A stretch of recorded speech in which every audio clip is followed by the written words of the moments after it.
बिस्मिल्लाहिर्रहमानिर्रहीम। Welcome to learning career channel. Guys, आज का जो हमारा टॉपिक है वो है MVP, mitral valve prolapse. Mitral valve prolapse में हमने दो तीन चीज़ें जो है ना बेसिक देखनी होती हैं जो हमें पता होनी चाहिए। फर्स्ट नंबर के कि मिट्रल वाल्व प्रोलैप्स होता कैसे है, यानी कि एमवीपी कैसे होता है, क्या स्ट्रक्चर ऑफ हार्ट की अबनॉर्मलिटीज़ होती है या क्या स्ट्रक्चर ऑफ हार्ट का डैमेज आता है या प्रेशर होता है उन पे जिसकी वजह से ये हमारे वाल को मसला बनता है, या हमारी क्या बॉडी में ऐसी अबनॉर्मलिटीज़ होती हैं। Number one. नंबर टू, इसकी देखने हैं कि हमें कुछ फीचर्स पता होने चाहिए कि हमें क्या साइन सिम्टम्स मिलेंगे जिसकी बेसिस पे हम इसका कोई टेस्ट या कोई इन्वेस्टिगेशन करवाएंगे जिसके बेसिस पे हम इसको डायग्नोज कर सकें। ओके, उसके बाद इसकी मैनेजमेंट होती है। ये चीज़ें हमने देखनी है। फ़र्स्ट ऑफ़ ऑल, आपको सबको पता है कि मिट्रल वाल की लोकेशन का पता होना चाहिए। मिट्रल वाल की जो लोकेशन है, हमारे पास बेसिकली हार्ट के 4 चैम्बर होते हैं, right atrium, left atrium, right ventricle, left ventricle. ठीक है, तो यहाँ जो राइट एट्रियम और राइट वेंट्रिकल के दरमियान वाल्व होता है उसे ट्राइकस्पिड वाल्व कहते हैं। ये हमारे पास बेसिकली मिट्रल वाल्व होता है। ठीक है, अब मैं इसकी बेसिक जो चीज़ें हैं ना, अनाटमी या फिजियो पे नहीं जाऊँगा हार्ट की, मैं डायरेक्ट आपको पॉइंट पे आता हूँ क्योंकि ये सबको पता है। अगर किसी को नहीं मालूम तो वो पीछे मेरे लेक्चर्स दिए गए हैं, उनमें से जाके देख सकता है। ठीक है, अब हमने इसमें ये देखना है कि जब हमारी हार्ट में दो फेजेस होती हैं, for example systolic phase, diastolic phase. अब किस फेज़ में हार्ट वाल जो है, मिट्रल वाल के बारे में हम स्टडी कर रहे हैं, ये क्लोज़ होता है, किस फेज़ में हमारे पास ये ओपन होता है। तो सबसे पहले हमें ये पता होना चाहिए, फिर कंसेप्ट क्लियर होंगे। सिस्टोलिक फेज़ जो होती है ना, इसमें हमारे पास ये वाल जो है ना, ये क्लोज़ होता है। मिट्रल वाल क्लोज़ होता है। क्या होता है? क्लोज़ होता है। ये आपको याद रखना है। अब क्वेश्चन ये है कि ये क्यों क्लोज़ होता है। हमारे पास इसमें लेफ़्ट वेंट्रिकल में प्रेशर ज़्यादा होता है लेफ़्ट एट्रियम से। इन दोनों का मसला है ना आपस में, तो इनमें ब्लड की क्रॉसिंग होनी है। ठीक है, तो लेफ़्ट वेंट्रिकल में जब प्रेशर ज़्यादा होता है लेफ़्ट एट्रियम से, तो ये हमारे पास वाल्व क्लोज़ होता है और ये फेज़ हमारे पास कॉन्ट्रैक्शन की फ़ेज़ होती है जिसको हम सिस्टोलिक फेज़ कहते हैं। So that's so simple. एक मेडिकल डॉक्टर को तो ये तो नॉर्मल कंसेप्ट होता है। उसके बाद डायसिस्टोलिक फेज़। डायसिस्टोलिक फेज़ में क्या होता है, बेसिकली हमारे पास मिट्रल वाल्व क्लोज होता है। क्या होता है? मिट्रल वाल्व क्लोज होता है। अगर हम बात करें क्यों क्लोज होता है, क्योंकि इसमें हमारे पास लेफ़्ट एट्रियम में प्रेशर ज़्यादा होता है और इसमें ओपन होता है। ओपन होता है। इसमें क्यों ओपन होता है? फर्स्ट में क्लोज था, इसमें ओपन होगा।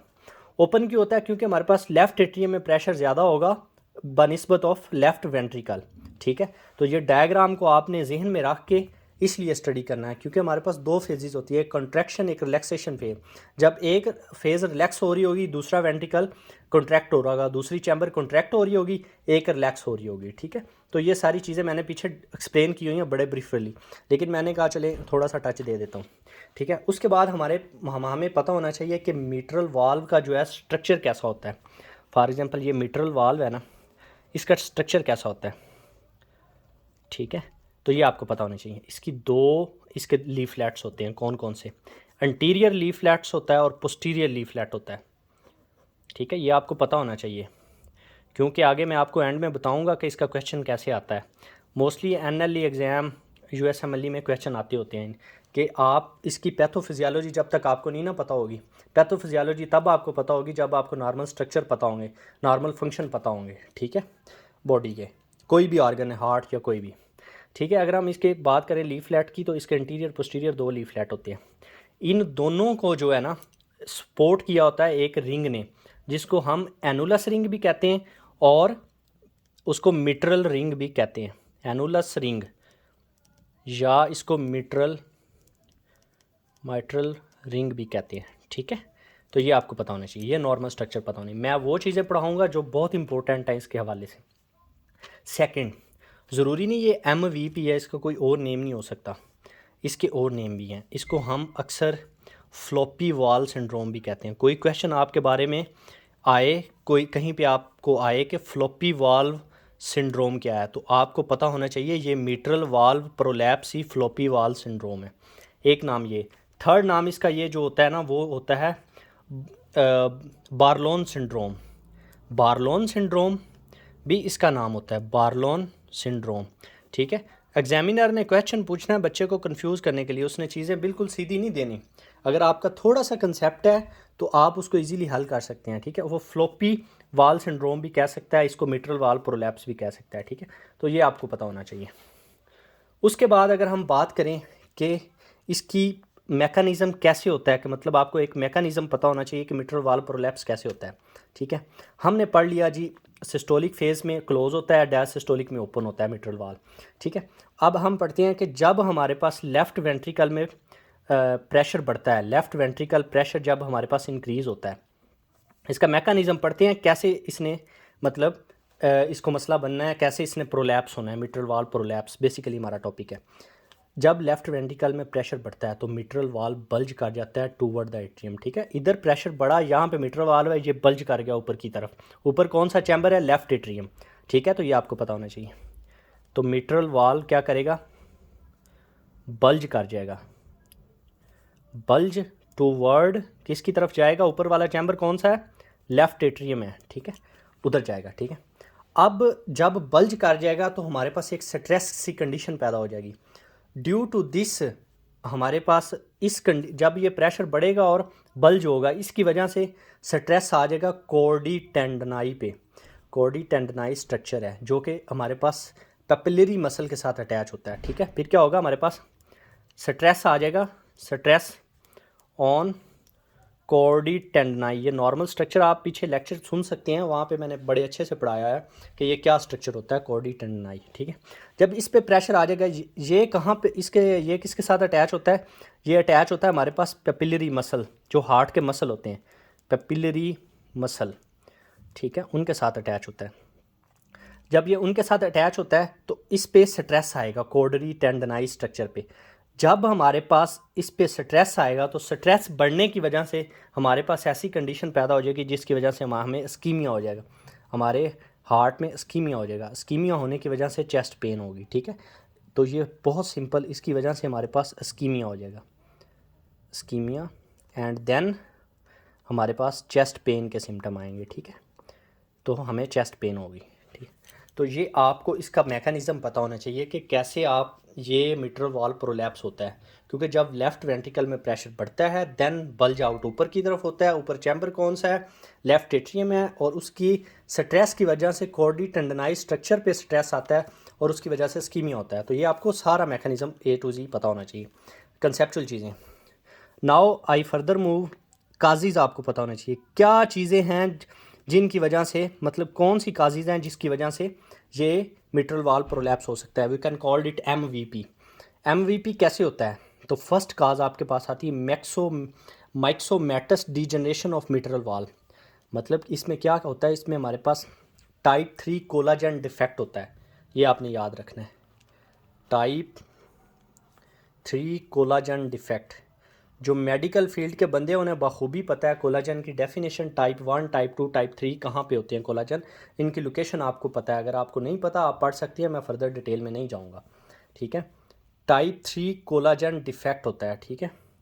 अब इस डिफेक्ट में हमारे पास क्या चीज़ आती है? माइक्सोमेटस डीजनरेशन ऑफ मिट्रल वाल, डीजनरेशन ऑफ मिट्रल वॉल, ठीक है। तो ये आपको पहली काज ये पता होनी, 2-3 काजेज आपको मेन पता होनी चाहिए जिनके हवाले से क्वेश्चन आता है, ठीक है। उसके बाद हमारे पास सेकंड काज है मार्फन सिंड्रोम।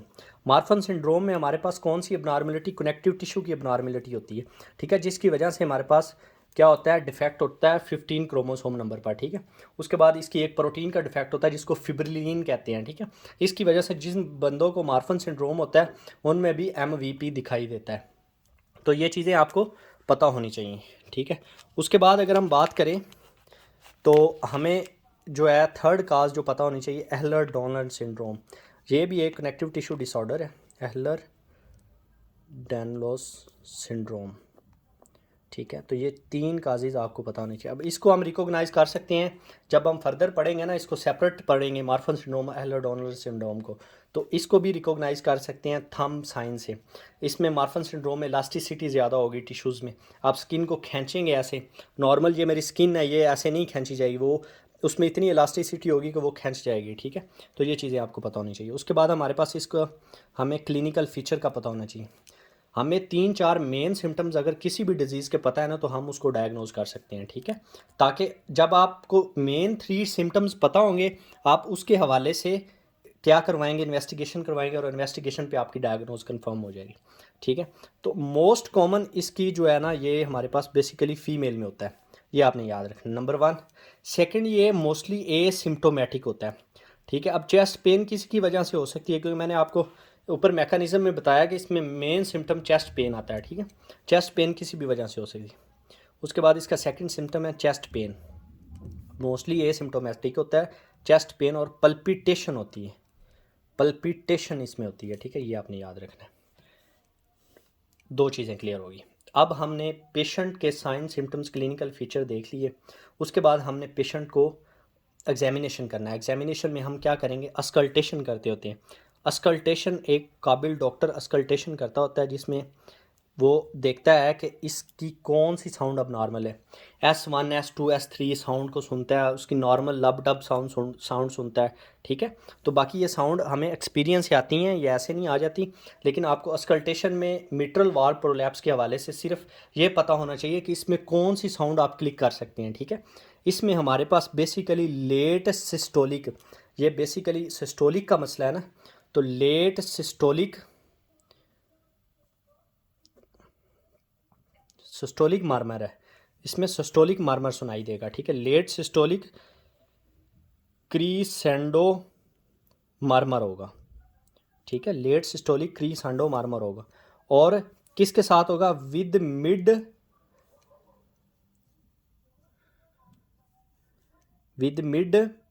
सिस्टोलिक क्लिक के साथ होगा, विद मिड सिस्टोलिक क्लिक के साथ होगा, ठीक है। ये आपको पता होना चाहिए, ठीक है। अब क्या होता है, अब बेसिकली हमें ये कहाँ पे सुनाई देगी, ये हमारे पास बेस्ट हेड होती है एपक्स पे, मतलब एपक्स होती है ना, जो हार्ट का स्ट्रक्चर देखे ना, उसकी बेस होती है, एपक्स होती है, उस पर हमें बेस्ट हेड ये सुनाई देगी, ठीक है। तो मैं आगे आपको 2-3 चीज़ें एक्सप्लेन करने जा रहा हूँ जो बहुत इंपॉर्टेंट है, जो आपको 100% पता होनी चाहिए। अब फर्स्ट है कि हमें बेस्ट हेड एपक्स पे ही क्यों मिलती है। क्वेश्चन ये आता है कि यार ये एपक्स पे क्यों सुनाई देती है, हम क्यों कहें कि यार एपक्स पे हमें ये सिस्टोलिक मरमर सुनाई दिया है तो हम इसको मिट्रल वाल प्रोलैप्स डायग्नोज करते हैं।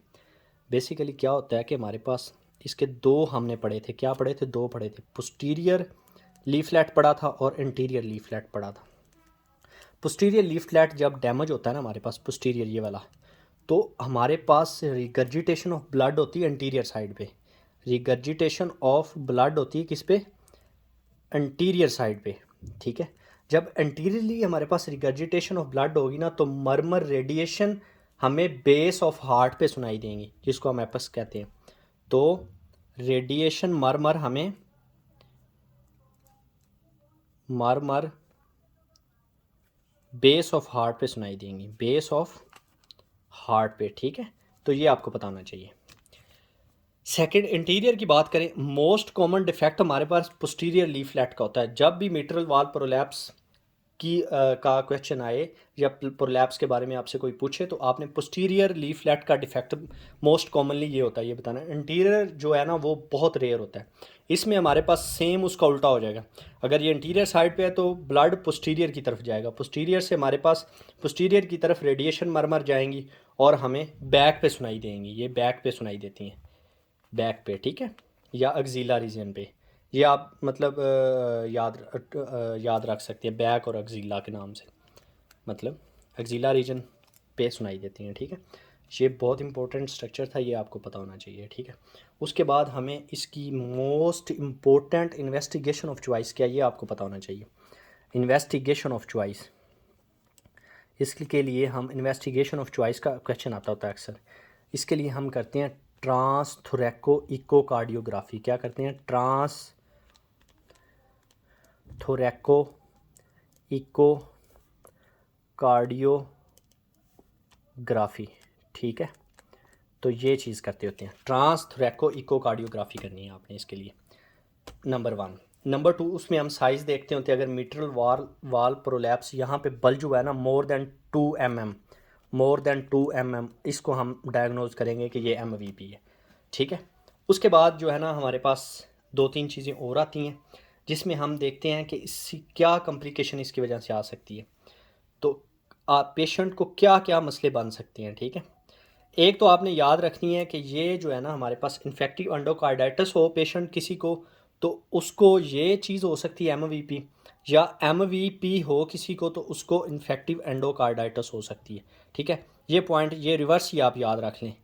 मतलब इस पेशेंट को ये हो, इस पेशेंट को मसला अगर हो इन्फेक्टिव एंडोकार्डाइटिस किसी पेशेंट को हो तो उसको एमवीपी हो सकता है, एमवीपी किसी को हो तो उसको आईई हो सकता है, मतलब इन्फेक्टिव एंडोकार्डाइटिस हो सकता है।